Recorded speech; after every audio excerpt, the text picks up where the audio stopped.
So voice deep হওয়ার লাইফে importance কি? Does it matter? First of all, যদি ভয়েস ডিপ হয় তাহলে তার আপসাইডসও আছে, ডাউনসাইডসও আছে। কিন্তু আপসাইডস হওয়ার ব্যাপারটা হচ্ছে যে সেগুলোর জন্য তোমাকে খাটতে হবে। ওকে, ডাউন সাইডস হচ্ছে তুমি যদি না খেটে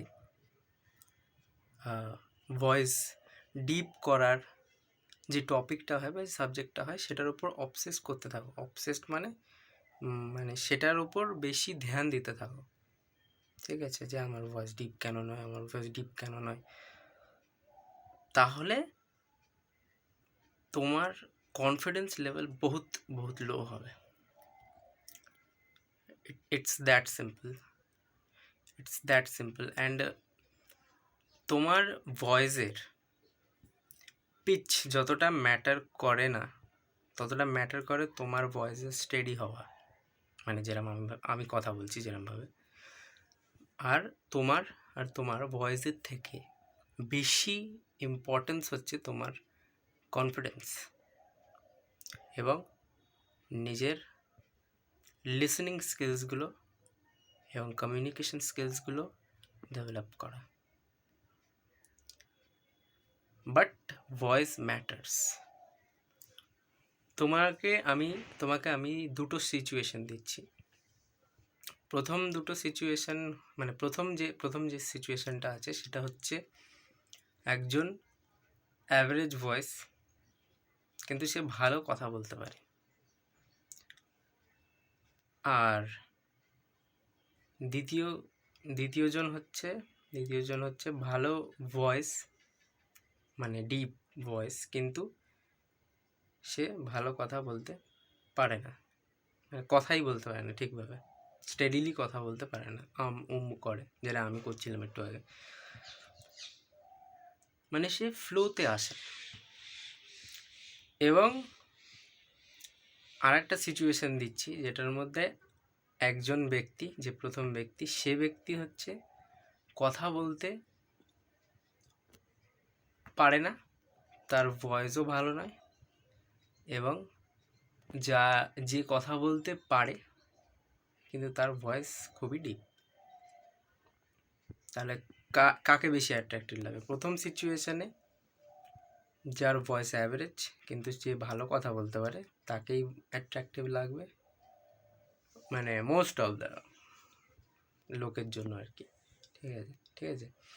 আর সেকেন্ড সিচুয়েশানে যার ভয়েস ডিপও এবং যার কথাও খুব স্টেডিলি আসে, ফ্লুয়েন্টলি বেরোয়, কমিউনিকেশন স্কিলস খুব ভালো, খুব ফ্লুয়েন্ট, খুবই পিওর, খুবই বিউটিফুলভাবে কথা বলতে পারে, তার অ্যাট্রাকটিভনেস 100% বাড়বে জেনারেল অডিয়েন্সের জন্য।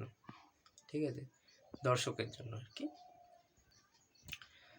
আর তোমার যদি মনে হয় যে আমার শুধুমাত্র ভয়েস দিয়েই কাজ চলে যাবে, তাহলে it's only about your purpose.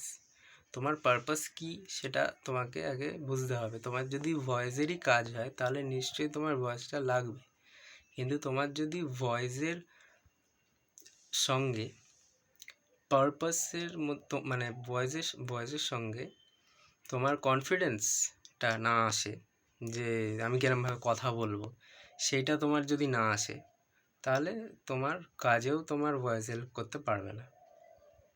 আমি নিজেরই এক্সাম্পল দিই। আমাদের কলেজে কিছু মাস আগের মাসেই, জানুয়ারি মাসে আই গেস, হয়েছিল একটা এক্সটেম্পোর কম্পিটিশন। তো ওখানে আমি খুবই ওভার কনফিডেন্ট হয়ে গেছিলাম। ঠিক আছে, ওভার কনফিডেন্ট হওয়াও ভালো নয়। সো আমি গেছি, আমি ভাবলাম আমি ভালোভাবেই বলতে পারবো। আর আমাকে টপিক দিয়েছে প্লাস্টিক ব্যানের আমি কথা বলছি, কথা বলতে বলতে হঠাৎ কি মনে হলো, বহুত এনজাইটি শুরু হয়ে গেল। কারণ আমি প্র্যাকটিস করিনি। প্রথম কথা বলাটা মিররে প্র্যাকটিস করিনি, বা কারোর সঙ্গে কথা বলার প্র্যাকটিসটা করিনি। আমি বহুত পরিমাণে সাইলেন্ট ছিলাম তখন। আমি কথাও বলছিলাম যে কথাগুলোর 1-2 করে আনসার দেওয়া যায়, মানে 1-2 করে আনসার দেওয়া যায়, বা হ্যাঁ বা না টাইপের ওরকম কথা।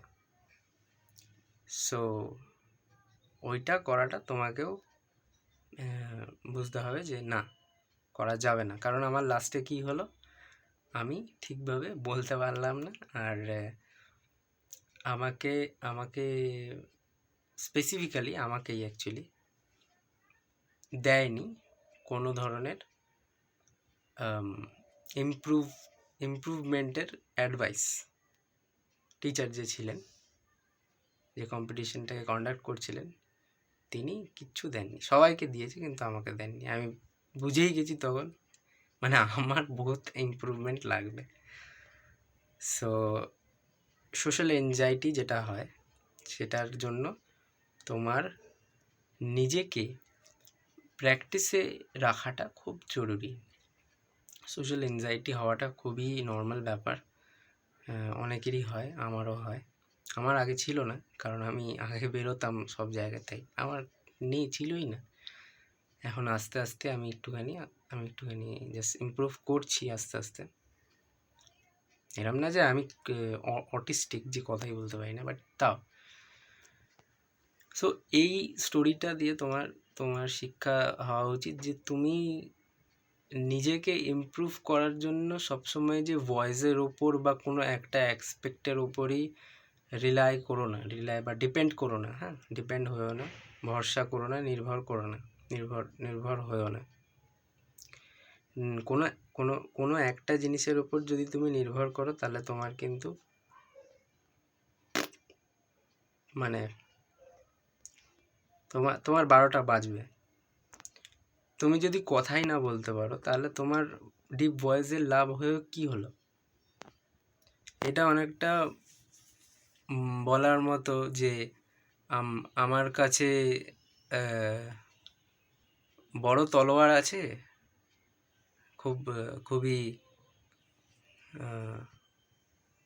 শক্ত এবং ছুচলো তলোয়ার, খুব ধারালা তলোয়ার, খুবই ধারালা তলোয়ার, এবং আমি রোজই ধার দিই, কিন্তু আমি সেটাকে ইউজ করি না। তো আমার তলোয়ারটা রেখে কি কাজ হলো, তাই না? আমার যদি কাজেই না লাগে, তাহলে আমি কেন ডিপ ভয়েস করতে যাব? এই জিনিসটা মাথায় রাখবে। So thank you for watching this video. আর যদি মনে হয় যে কমিউনিকেশনের ওপর কোনো ভিডিও চাই, মানে কমিউনিকেশন স্কিলসের উপরে, তাহলে do let me no in the comments. Okay, comment করো। আর যদি মনে হয় যে ডিপ ভয়েসের জন্য মানে কোনো রুটিন বা কোনো এক্সারসাইজের লিস্ট বানাতে হবে, মানে ভিডিও, তাহলে কমেন্ট করো। Thank you, by.